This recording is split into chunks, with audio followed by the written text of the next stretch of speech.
Magandang maulan na araw sa inyo mga kaibigan. Kung umuulan man dyan sa inyo o kung umaaraw man, magandang oras. Ngayon ay magluluto tayo ng all-time favorite na ulam ng mga Pinoy, maulan man o maaraw. At naggisa na ako ng sibuyas at bawang. At ngayon naman ay ilalagay na natin ang karne ng baboy. Siguro mga 1/8 lang to mga kaibigan kasi pansahog lang naman natin ito. Iluto lang natin ito ng pagka-light brown. Medyo palabasin natin ang kanyang mantika mga kaibigan. Kailangan natin haluin para maging pantay ang pagkaluto nito.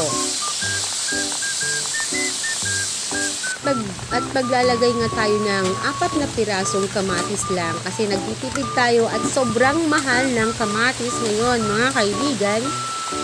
Lutuin lang natin ang kamatis hanggang sa lumabas ang katas nito.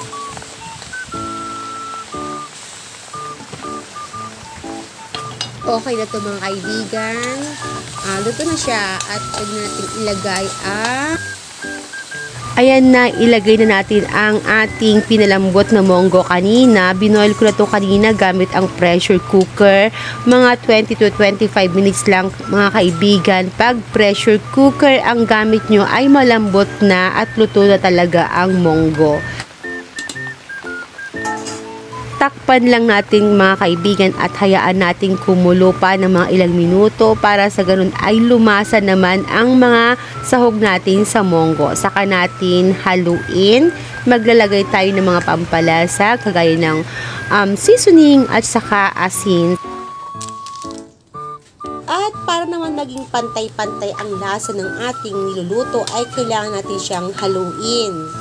Haluin lang ng ganyan, konti lang, slight lang, no? Saka natin ilagay ang ating chicharong baboy. Maglalagay din ako ng talbos ng alugbati na pinitas ko lang dyan sa tabi-tabi namin at ang dahon ng malunggay. Ito ang kagandahan mga kaibigan ang nakatira lang dito sa mga baryo-baryo kasi marami kang makukuhang libreng gulay sa tabi-tabi lang kung masipag kang magtanim at kung masipag magtanim ang inyong kapitbahay. Takpan lang natin at hayaan nating maluto. Sandali lang naman ang pagkakaluto ng gulay mga kaibigan at ready na tong ulam natin.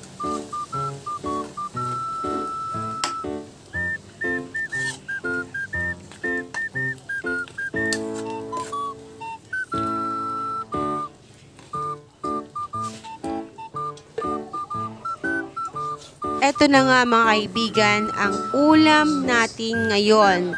Napakasarap na ulam ito tuwing malamig ang panahon, lalo na kapag umuulan. At kahit na hindi umuulan, kahit mainit ang panahon, ay favorite ng mga Pinoy ito. At ayan na nga mga kaibigan, kung wala ka pang naisip na ihahain mo mamaya o di ka iluto mo, pwede mong itry itong ulam natin. Masustansya na, affordable pa, at siguradong patok ito sa mga anak nyo. Salamat sa panonood mga kaibigan. Hanggang sa muli nating pagkikita. Bye-bye!